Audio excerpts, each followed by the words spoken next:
คลิปนี้มาเบิ่งวิธีเว้าเนาะเวลาเฮาโทรไปหา Interactive Broker Center เนาะว่าสิเว้าจังไดคือได้เฮ็ดไว้อยู่ทางเทิงนี้แล้วเนาะและมีน้องคนหนึง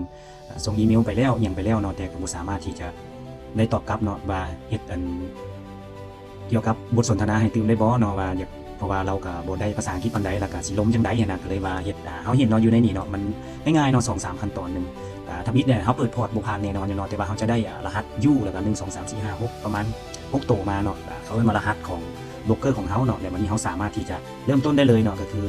ทำมิดกระทบไปแล้วเนาะเขาครับเนาะเขาสิเลือกเอาฮ่องกงบ่สิงคโปร์บ่หรือว่า USA ตามใจเนาะแต่ว่าจังใดก็ต้องได้ใช้ภาษาอังกฤษอันที่1แล้วก็แม่น I want to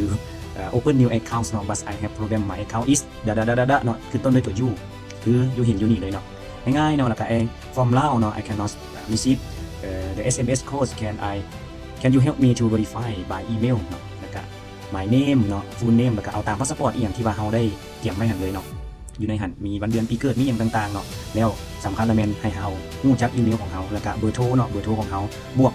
85620นั่นต้องใส่แน่นอนอยู่แล้วเนาะถ้าว่าอยากจะได้ SMS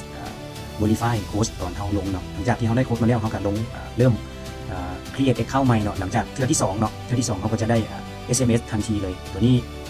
6 พอร์ต 7 พอร์ตแล้วเนาะมันเริ่มได้มาขึ้นมาเรื่อยๆแล้วมีแต่ไปลองเฮ็ดไปลองเบิ่งเอาเนาะตัวนี้คันผู้ใดต้องการที่จะโทรล่ะอยากจะพยายามด้วยตัวเองบ่อยากจะเสียเงินก็แม่นต้องได้ใช้ความพยายามถึงสำหรับคลิปนี้ขอขอบใจและขอให้โชคดีเบิดทุกคนขอขอบใจ